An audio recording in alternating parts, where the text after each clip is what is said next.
Anytime cars and trucks collide, the car is obviously at a disadvantage. But one of the most devastating kinds of crashes is when a car slides under the trailer of a large truck. Our new research shows that many of the injuries and deaths that occur in these kinds of crashes could be prevented with stronger underride guards.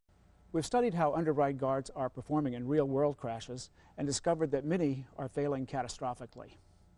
The guard bends, or it may break away from the trailer, allowing a vehicle to slide under it. Our crash tests demonstrate how easily some guards fail at relatively low speeds. The federal government requires that the backs of semi-truck trailers have underride guards to prevent vehicles from sliding underneath them in the event of a crash.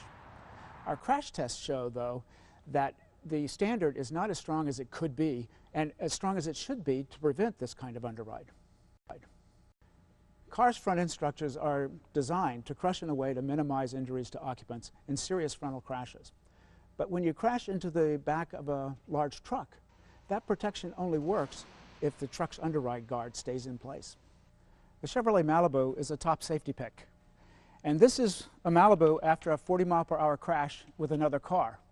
The front end structure has absorbed the crash energy from that, and you can see there's lots of survival space in the occupant compartment. This is a Malibu after it struck the rear end of a trailer with a weak underride guard at only 35 miles an hour. This front structure never got a chance to do its work. Instead, the trailer just pushed back, peeled the hood back, put it into the laps of the dummies, and real people could have been decapitated in a crash like this. The Wabash trailer had the strongest underride guard in this series.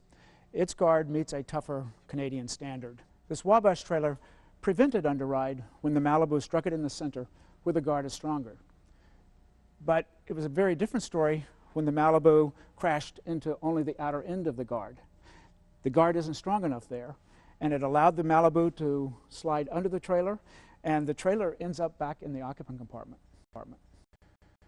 And it's up the trailer, ends in slide. Cars are much more crash-worthy than they used to be, but the federal standard for underride guards hasn't kept pace. Many crashes with big rigs would be much less severe with a stronger federal rule.